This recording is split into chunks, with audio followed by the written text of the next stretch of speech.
Magandang umaga po, ang inyong lingkod, si Chef Roy. Sa umaga pong ito, may babasahin po ako para sa inyo. Pakinggan po ninyo sa Mateo 19, 13 hanggang 14 po. Ganito po.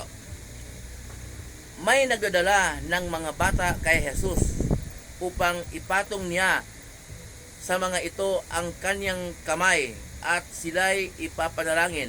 Ngunit pinagalitan sila ng mga alagad. Okay. Sinabi ni Jesus, hayaan ninyong lumapit sa akin ang mga bata, huwag ninyong silang pagbabawalan sapagkat ang mga katulad nila ang napapabilang sa kaharian ng langit.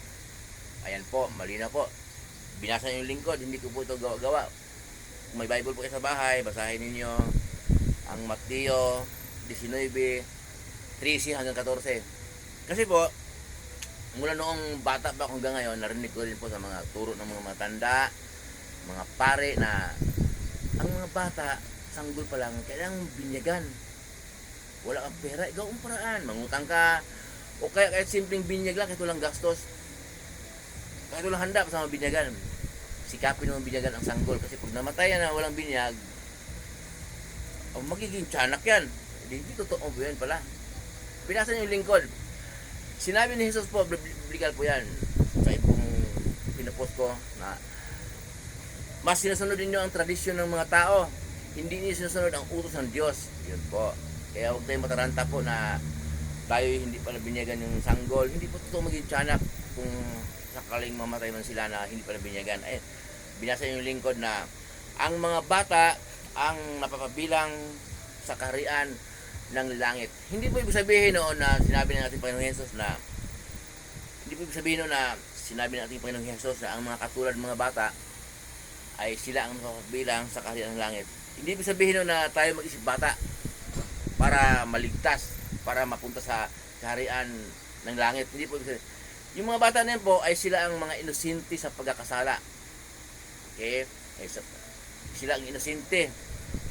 Ang sa ibang Bible po, sa ibang talata, sa ibang Bible, sa ibang verse po ng Bible, sa ibang verse ng Bible po, mayroon din tayong mabasa roon na sila ay wala pang muwang, wala pa siyang alam sa katuwiran, wala pa siyang alam sa pagkakasala.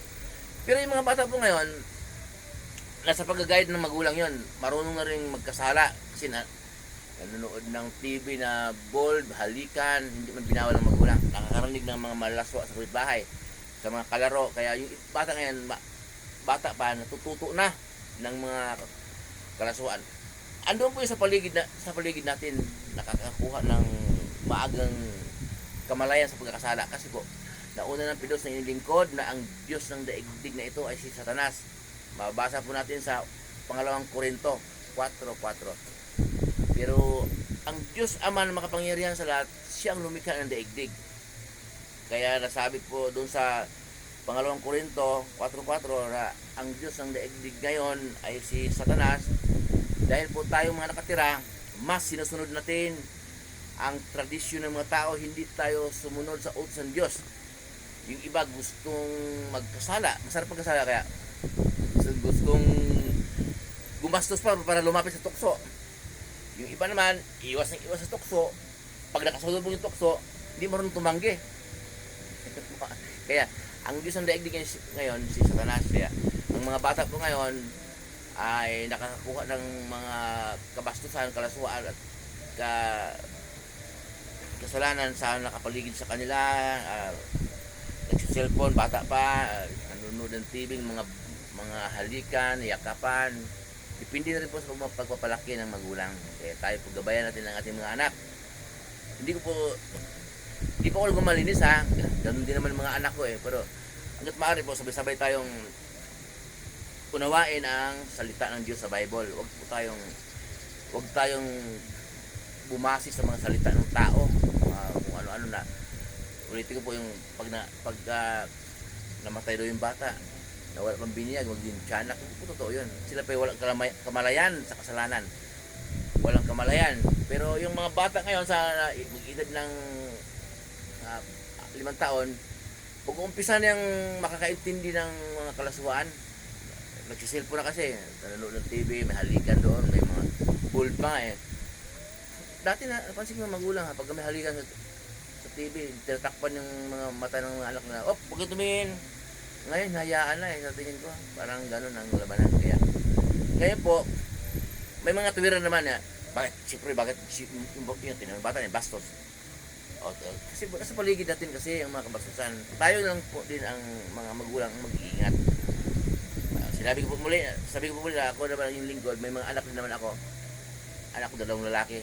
Hindi ako nagmamalinis. O, kasi malayo sa akin eh, nasa Angeles sila. Nakatira siya sa mama nila.